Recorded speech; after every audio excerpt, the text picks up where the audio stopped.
आओ सुनाऊं कहानी। लाइक शेयर सब्सक्राइब कमेंट करना ना भूलें। अनीता नाम बताया था उसने। उम्र करीब 40 वर्ष, सिंपल साड़ी, लंबी चोटी, चेहरे पर कोई मेकअप नहीं, आंखों में एक अजीब सा कौतूहल जो उसे खास बनाता था। 2-4 दिनों से देख रहा हूं उसे। हमारी यूनिवर्सिटी में मनोविज्ञान की प्रोफेसर बनकर आई है और मैं अर्थशास्त्र पढ़ाता हूँ।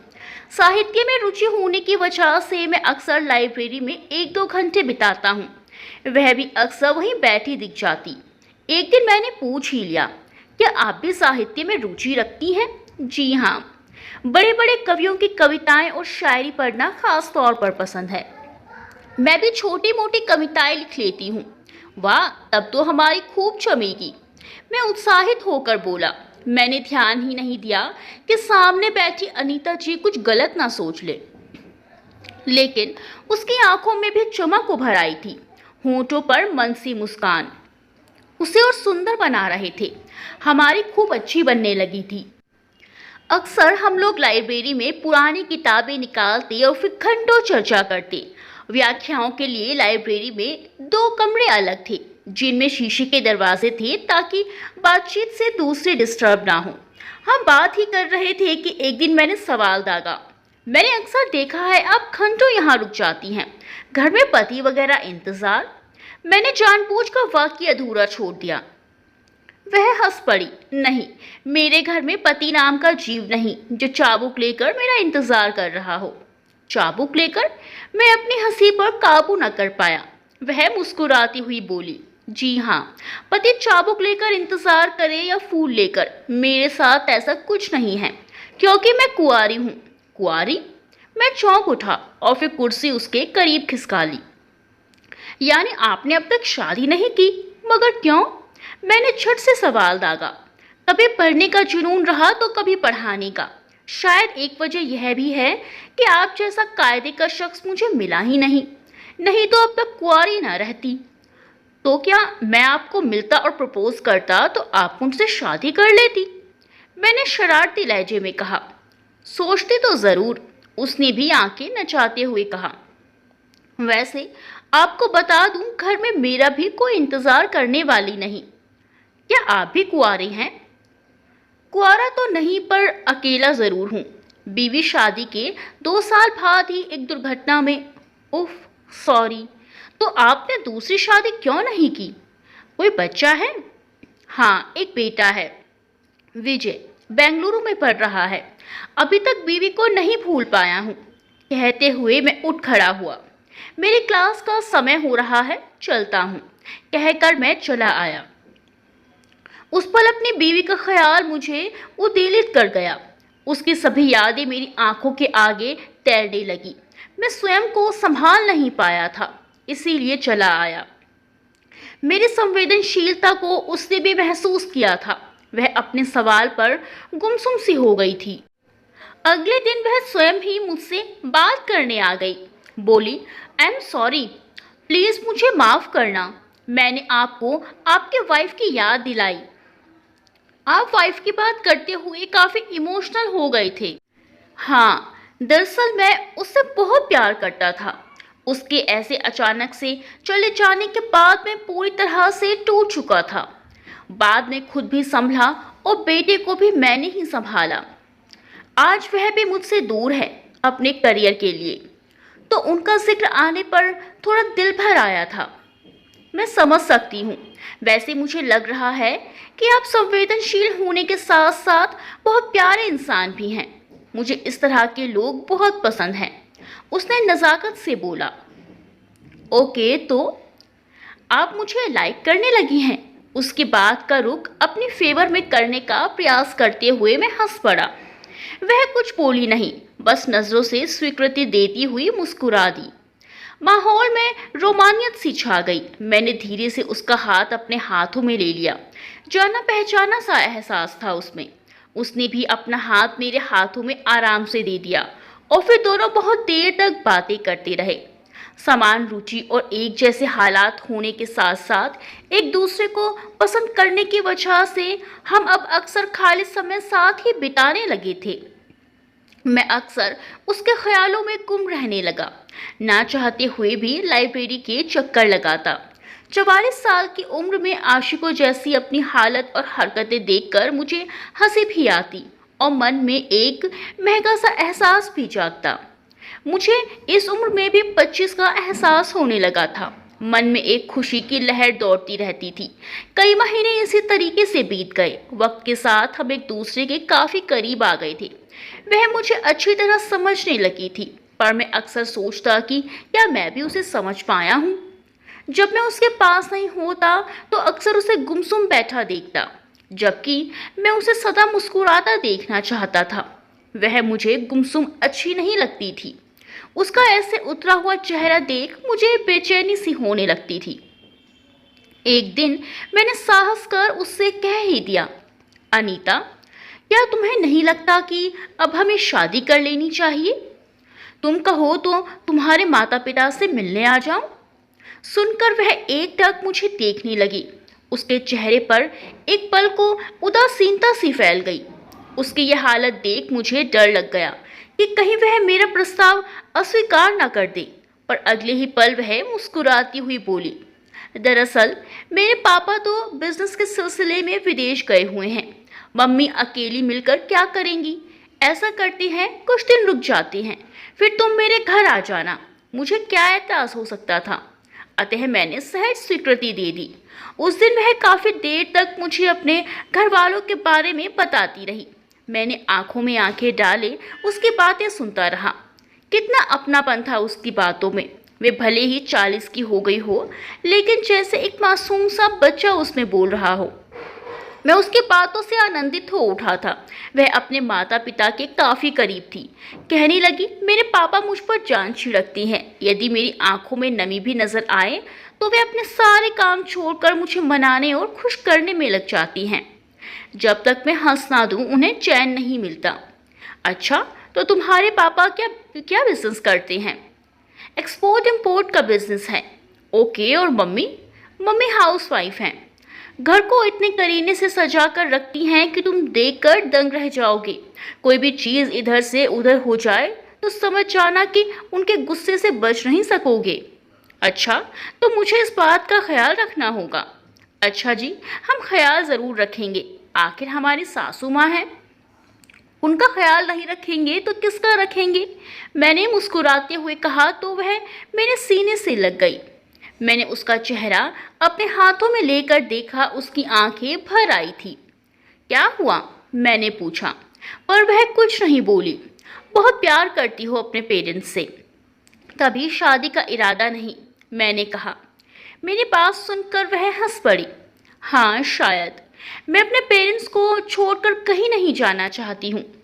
चिंता ना करो, तुम कहोगी तो हम उन्हें भी साथ ले चलेंगे। वे हमारे साथ रहेंगे, ठीक है ना? वह कुछ नहीं बोली, बस प्यार भरी नजरों से मुझे देखती रही। मुझे लगा जैसे उसे मेरी बात पर यकीन नहीं हो रहा, पर मैंने भी अपने मन में दृढ़ फैसला कर लिया कि अनीता के माता पिता को अपने साथ ही रखूंगा। आखिर उसके पेरेंट्स मेरे भी तो पेरेंट्स हुए ना। पेरेंट्स के अलावा अनीता अक्सर अपने भाई और भाभी का जिक्र भी करती थी। उसने एक दिन विस्तार से सारी बात बताई कि उसका एक ही भाई है जो उसे बेहद प्यार करता है, मगर भाभी का स्वभाव कुछ ठीक नहीं। भाभी ने शादी के बाद से भाई को अपने नियंत्रण में रखा हुआ है। चलो, आज मैं तुम्हारे घर वालों से मिल लेता हूँ। एक दिन फिर से मैंने अनीता से कहा तो वह थोड़ी खामोश हो गई। फिर बोली, कुछ महीनों के लिए पापा के साथ मम्मी भी गई हैं। वैसे मैंने उनसे तुम्हारी सारी बातें शेयर की हैं। उन्हें शादी से कोई ऐतराज़ नहीं। मैंने उन्हें आपका फ़ोटो भी दिखाया है। ऐसा करते हैं नितिन, मैं तुम्हारे घर वालों से मिल लेती हूँ। मेरा बेटा भी फ़िलहाल घर पर नहीं है। मैंने कहा, यह तो बड़ी मुश्किल है, पर देखो मियाँ बीवी राज़ी तो क्या करेगा काजी। मतलब तुम शादी की तारीख तय करो, तब तक मम्मी पापा भी आ जाएंगे, फिर हम उनसे सब बातें बता देंगे। हाँ, यह भी ठीक रहेगा, मगर तुम एक बार फिर सोच लो। शादी के लिए पूरी तरह तैयार हो ना? अपनी बात से मुकर तो नहीं जाओगी ना? मैंने फिर से उससे उसकी आंखों में देखते हुए सवाल किया। उसने भी मेरी आंखों में प्यार से देखा और धीरे से बोली, बिल्कुल, मैं तन मन धन से आपके बनने को तैयार हूँ। अनीता ने हंसते हुए कहकर शर्म से अपना मुंह नीचे कर लिया तो मेरा दिल बल्लियों उछलने लगा। मन मानो पंख लगाकर उड़ने को तैयार था। उस रात में बड़ी देर तक जागता रहा। अनीता ही मेरे ख्यालों में छाई रही। रह रहकर उसका चेहरा मेरी आंखों के सामने आ जाता। उसकी बातों की प्यारी छाप मेरे दिल में और उतावलापन भर रही थी। साथ ही दिल में एक भय भी था कि कहीं उसके माता पिता तैयार हुए नहीं तो, भाई भाभी ने किसी बात पर ऐतराज़ किया तो।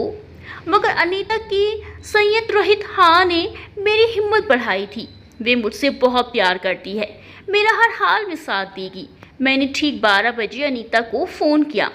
उसकी आंखों की नींद भी गायब थी। उसने झट से फ़ोन उठा लिया। अगले महीने की पहली तारीख को हम सदा के लिए एक हो जाएंगे। कैसा रहेगा? बहुत अच्छा। तुम यह डेट फाइनल कर लो। क्या तुम्हें नींद नहीं आ रही? अनीता ने मुझसे पूछा। मैंने भी बोल दिया हाँ, जैसे तुम्हें नहीं आ रही, और दोनों हंस पड़े। मगर तुम्हारे मम्मी पापा और भाई, वे लोग पहुंच तो जाएंगे ना?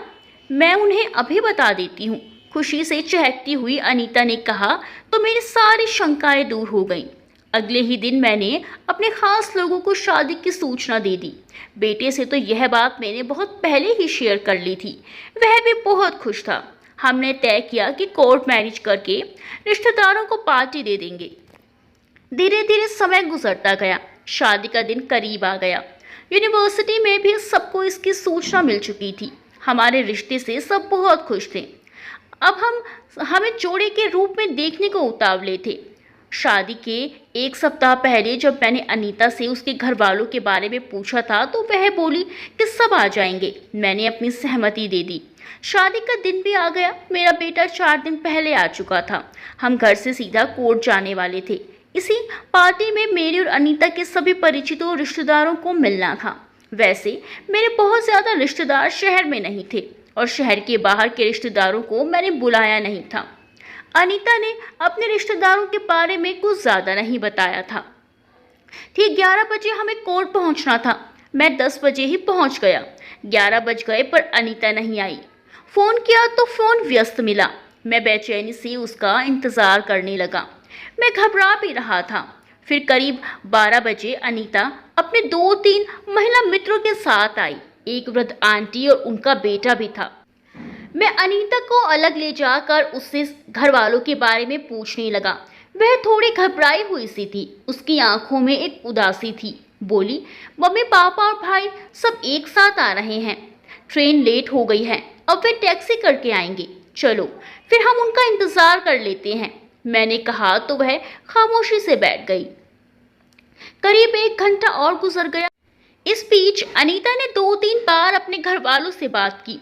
वे रास्ते में ही थे। नितिन, अभी मम्मी पापा को आने में 2-3 घंटे और लग जाएंगे, उसने बेचैन होते हुए बोला। मैंने स्थिति की गंभीरता समझते हुए उसकी बात सहज स्वीकार कर ली। हमने कागजी कार्रवाई पूरी कर ली। एक दूसरे को वरमाला पहनाकर पति पत्नी बन गए और जीवन भर एक दूसरे का साथ देने का वादा करने लगे। पर मन में कसक रह गई कि अनीता के घर वाले नहीं पहुंच पाए। अनीता भी बेचैन सी थी। 2 घंटे बीत गए। मैंने अनीता की तरफ प्रश्नवाचक नजरों से देखा तो वह फिर फोन मिलाने लगी। अचानक मैंने देखा कि बात करते करते वह रुआंसे सी हो गई। मैं दौड़कर उसके पास गया। क्या हुआ अनीता, सब ठीक तो है?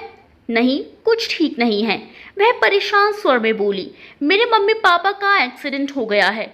वे जिस टैक्सी से आ रहे थे वह किसी गाड़ी से टकरा गई। भाई है उनके पास, वह उन्हें अस्पताल ले गया है। मैं अस्पताल होकर आती हूँ। नहीं रुको, मैं भी चल रहा हूँ, मैंने कहा तो वह एकदम असहज होती हुई बोली। अरे नहीं नितिन, आप मेहमानों को संभालो, मैं अकेली चली जाऊंगी। सब कुछ अकेले हैंडल करने की आदत है मुझे। आप यहाँ मेहमानों के साथ रहिए। वह बहुत घबराई हुई थी।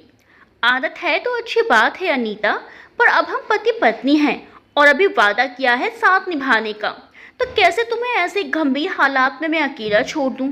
अब मैं चलूँगा तुम्हारे साथ। मेहमानों को विजय देख लेगा। बेटा ज़रा गाड़ी निकालना, हम अभी आते हैं, मैंने कहा और बेटे को सारी जिम्मेदारी सौंप अनीता के साथ निकल पड़ा। रास्ते में अनीता बहुत गुमसुम और परेशान थी। मैंने उसकी स्थिति समझ रहा था। अनीता, एक्सीडेंट नोएडा में हुआ है। अब बताओ कि उन्हें किस अस्पताल में दाखिल कराया गया है। हम नोएडा पहुंचने वाले हैं। गाड़ी चलाते हुए मैंने पूछा तो वह कुछ देर खामोश सी मुझे देखती रही, फिर धीरे से बोली, सिटी अस्पताल।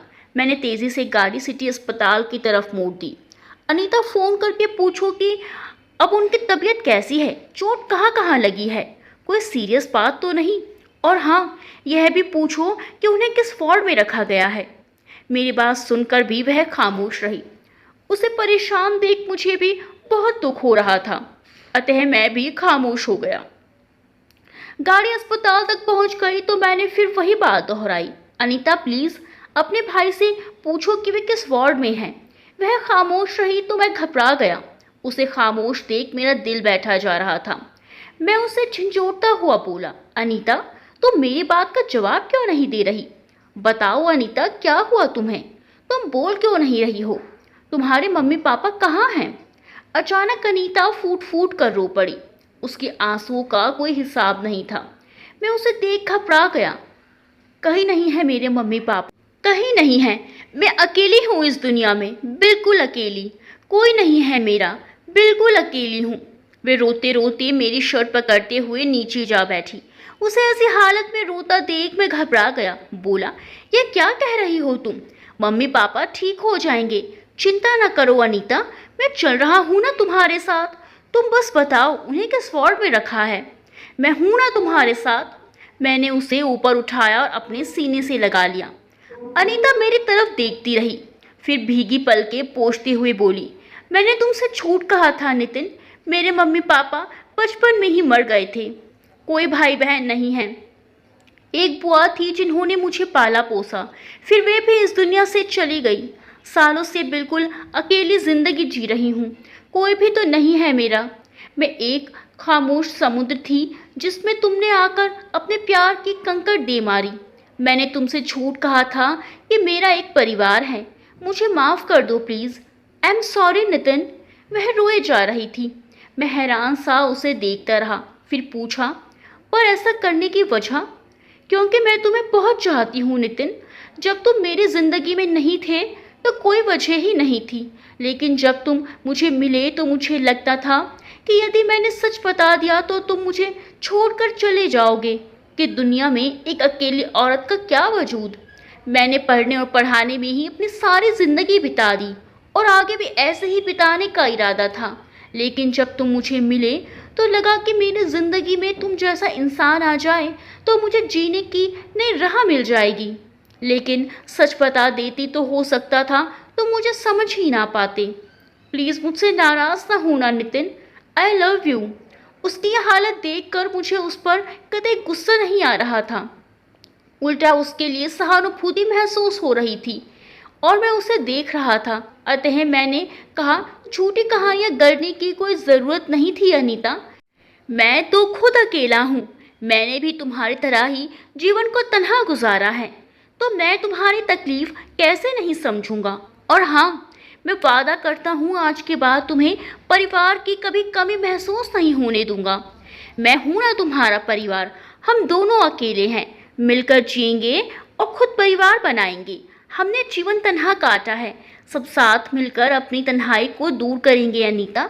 और मैं तुम्हें दुनिया की हर खुशी दूंगा कि कभी भी तुम्हें अपना गुजरा हुआ कल याद ना आए। ये सब सुनकर अनीता के चेहरे पर विश्वास की लकीरें खिंचाई थी। उसने सुकून के साथ अपना सर मेरे सीने पर टिका दिया। मैंने गाड़ी डॉक्टर संदीप के क्लिनिक की तरफ मोड़ ली। वे मेरे सहपाठी और जाने माने मनोचिकित्सक हैं। यदि ज़रूरत महसूस हुई तो वे अनीता की काउंसलिंग कर उसे नई जिंदगी की बेहतर शुरुआत के लिए पूरी तरह तैयार कर देंगे। नहीं तो मैं हूँ ही उसका हमसफ़र, उसका जीवन साथी। उसे कभी दुख का एहसास तक न होने दूंगा। फिर हमने कॉलेज के कुछ दिन की छुट्टी ले ली और मैं उसे गोवा ले गया। वहाँ जाकर हमने अपने जीवन का अच्छे से आनंद लिया। अनीता अब खुश थी, उसका सारा अकेलापन अब खत्म हो चुका था। आज वह मुझसे बहुत प्यार करती है और मेरा अब सबसे पहला काम उसका ख्याल रखना, उसकी बातों को गौर से सुनना और उसे ढेर सारा प्यार करना है। विजय भी हमारे रिश्ते से बहुत खुश है। अनीता उस पे पूरी जान लुटाती है।